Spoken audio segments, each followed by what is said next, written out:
In today's video, we're going to be discussing some additional NHL trade rumors that have been making their way through the rumor mill through a lot of NHL insiders. In today's video, we're mainly focusing on the Carolina Hurricanes, the Edmonton Oilers, and the Boston Bruins.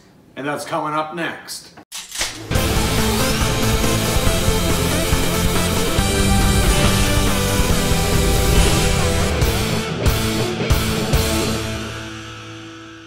Hey everyone, and welcome back to another video here at Top Shelf Hockey. If you're new to the channel, thanks for stopping by. We review and discuss all 31 NHL teams, so if you're a huge hockey fan, consider subscribing and clicking the bell so you don't miss anything. So as I mentioned off the top, we have some more NHL trade rumors that I thought were worthy of discussing, and there's mainly three teams we're going to discuss. Let's get started with the Carolina Hurricanes. Now, the other day on NHL Network Radio, I heard an interview with Don Waddell, the new general manager of the Carolina Hurricanes, talking to NHL Network host Steve Kouleas about how they're going to proceed this summer with their off-season plans and who might be available for trade. And they kind of went through the whole roster and all aspects of the team and discussed kind of what their plans were moving forward. So Don Waddell basically said that he's talked to almost all the GMs across the NHL, and they've made it abundantly clear that the Carolina Hurricanes are open for business. There are very few players on that roster that are kind of considered untouchable. For the most part, you could kind of take just about any player and say that they are theoretically available for trade. He was asked specifically about speculation concerning Justin Faulk and or Jeff Skinner. He did acknowledge that both of those players are potential guys that could be moved. There's no guarantee any of these guys are going to be traded, of course, but they're very interested in really shaking things up and kind of starting fresh. You know, they have a high draft pick this year to draft. And from that point forward, they kind of, I think, want to rebuild around a couple of their younger forwards. Outside of like Sebastian Aho, I don't really think anybody's completely untouchable. I mean, you might be able to say that one or two of their defensemen, maybe Jacob Slavin or Brett Pesce, probably wouldn't get moved. Outside of that, I think there could be a lot of potential change. I mean, I think there's a possibility for Jeff Skinner, Justin Faulk. I mean, Jeff Skinner we've talked about before. That shouldn't come as any surprise for anybody who has been watching the channel for a while. Other guys, though, that might be in play would be like Hayden Fleury, Noah Hanifin. He certainly addressed the fact that they really need to upgrade their goaltending. So that leads me to believe that free agent goalie Cam Ward more than likely isn't coming back. And he did acknowledge how tough of a year Scott Darling had and that they needed to find a way to get things upgraded there. I don't think they're in a position where they could move Darling. I think they would if the right opportunity presented itself. I think they would. But considering he's coming off a terrible season and he signed, I believe it was a 4-year deal, you know, that's probably a tough contract to move. I don't think there's too many teams out there that would take a chance on him. But if they were, maybe if they retained salary and had the right fit, maybe took in another contract that wasn't favorable, maybe there'd be a swap. Wouldn't say never, but it's unlikely he goes anywhere. But I think the more likely scenario is that they bring in another goalie, either through free agency or trade, to challenge him, who might be able to take the #1 spot, or to very least push Darling and maybe have a 1A, 1B situation, kind of like what he ended up with Cam Ward this year, but hopefully with better results. So stay tuned for the Carolina Hurricanes. I don't have really any links to say that for sure there's any specific teams that are, you know, looking at specific players, because I think pretty much the whole league is examining the Hurricanes roster, determining if there's players that really would be fit for their team, and trying to figure out if there's a way to make a deal with Waddell and the Hurricanes. I think this quite possibly could have a very different looking roster next year. Obviously, it makes sense they're not going to trade everyone, but like I said, a lot of those guys are going to possibly be on the move. And I think we're going to see a fairly different looking Hurricanes team next year. So again, Hurricanes are open for business. Don't be surprised if we see many trades involving that team during this offseason. Now moving on to the Edmonton Oilers here, we'll get to the Bruins here momentarily. The Oilers, as we previously discussed, have that number 10 overall pick, and Peter Chiarelli has made it known that that #1 pick is available through trade. He's not set on necessarily using the pick after draft, and the latest reports that I've been reading is that they're really keen on upgrading their defense. Obviously up front they have a lot of firepower. They could use some tweaking, of course, but they have some decent prospects that might fill in there. Not to say they won't make any deals this year with the forward group. I think it's possible.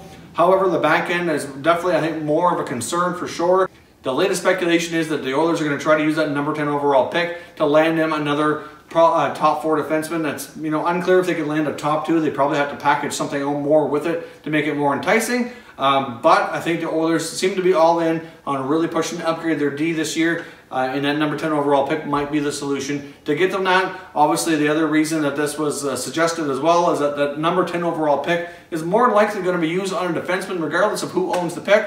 after the top 3 or 4 forwards, there's a plethora of defensemen that kind of fall, that between that number 6 to 15, there's a lot of good D that are likely going to be drafted there. So the odds of a defenseman being picked are pretty good. So perhaps they could swing a deal with a team with a more established top 4 defenseman in return for that pick. Again, where I just mentioned the Hurricanes, look to them. That's certainly a possibility. A guy like Noah Hanifin, for example, just might be the player that they might zone in on. Time will tell. The Oilers are definitely shopping that pick, and it looks like they're going after a D-man with that. Now, speaking of D-man, let's talk about the Boston Bruins. Now, one player that I was a little bit surprised to see that's come up in speculation, but it's come up in a few different sources, so I think there is definitely something to this. A lot of the Bruins speculation kind of stems from year-end comments made from Cam Neely. They kind of, basically, Neely's suggesting that they really need to upgrade their D on the left side, and that they don't have enough size back there, and that basically, outside of Zdeno Chara, they just feel their defense is not as good as it needs to be on that side of the ice. The name that came up, obviously, is Torey Krug. Now, you could argue Torey Krug is probably their best offensive weapon from the back end, but at the same time, it looks as though that the Bruins are not overly pleased, I guess, with his 5-on-5 game. Obviously, he can quarterback a power play. They need to tread carefully here, though, because, obviously, an offensive defenseman like Krug is not exactly the easiest to come by, but it was being suggested that they need a different type of defender, like a more defensive defender with a little bit more size back there to kind of shore things up on the defensive side of the game, and that Krug might be the guy to go because of his cap hit and what he brings to the team. That they may look to move him in a package, maybe to bring in another defenseman that's more defensive and a little bit more well-rounded, I guess you could say. Defenders that are not going anywhere, well, one's Zdeno Chara. He's more likely going to retire as a Bruin. He just signed a 1-year extension. They're not going to trade their captain. They're not going to trade Charlie McAvoy or Brandon Carlo. Those two guys are very young and very potential high-end guys, so they're not going anywhere as well. So I guess in a way, if they're going to move a defenseman, it kind of makes sense that the one guy that's left to discuss here that has some value would be Torey Krug. Yes, he's a smaller defenseman, but nowadays that's not such a big deal. You have to be mobile, move the puck, provide offense, but at the same time, though, you do need to defend in your own end as well. And it looks as though the Bruins just aren't as pleased with his 5-on-5 game. So what do you think? Do you think if you were the Bruins, would you trade Torey Krug for a different type of defenseman back there? I think it's something they should tread very carefully with, because as much as they need help on the defensive side of the game, really, at the same time, though, they're going to lose their, a quarterback on the power play. So what do you think of the speculation that the Bruins could end up moving Torey Krug? Does this make sense that this is a wise decision for the Bruins to go down? Personally, I think it kind of makes sense, but I'd tread carefully. As much as they could use the help on the defensive side of the game, he just brings a lot on the offensive side and the power play and stuff. I'm not really sure that, it is a little risky in my opinion. It kind of depends on what the return is. But, that's the speculation based on his cap hit and the fact that they're not keen on his 5-on-5 play. That it seems to be that he might be the guy they look to move to fill that spot. Speaking of the Bruins, though, they also was mentioned that they really want to maybe potentially, and I stress the word potentially here, that they would look to add another top 6 winger on the left side. Obviously, it's very unlikely that Rick Nash returns, so they need to replace him. I personally don't see them making much of a move here, either through trade or free agency. Personally, I think they have the answer in Ryan Donato, and I would personally like to see them give him the opportunity. I think the kid has a lot of potential, and I think he's, the way he played when he signed after his college season ended this year, I think he's earned the right to try to make that his position. And really, for what they're going to have to pay him for the next little while in his entry-level deal, it only makes sense they kind of ride this out and give him the opportunity, because I think he has a ton of potential, and they won't regret doing that should they go down that road. So needless to say, I don't think the Bruins are going to be making any big deals here to bring in any other top 6 left wingers, but speculation was that they are considering that. I think it's more simple to go with Ryan Donato, but that's me. Let me know down in the comments. Do you see the Bruins going after somebody to replace Rick Nash, or do you think Ryan Donato will fill that role just fine, and they already have the answer internally? If you're new to the channel, I hope you consider subscribing. We cover all 31 NHL teams. There's plenty of content here for all hockey fans to enjoy.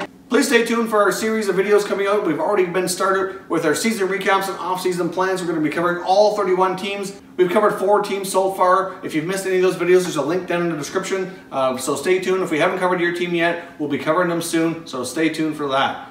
If you haven't done so already, check us out on Twitter. You're going to find our Twitter handle on the screen right here. We're very active on Twitter. Love talking hockey with all of our viewers. So if you're on Twitter, check that out. As always, thank you very much for watching, everybody. We'll catch you next time.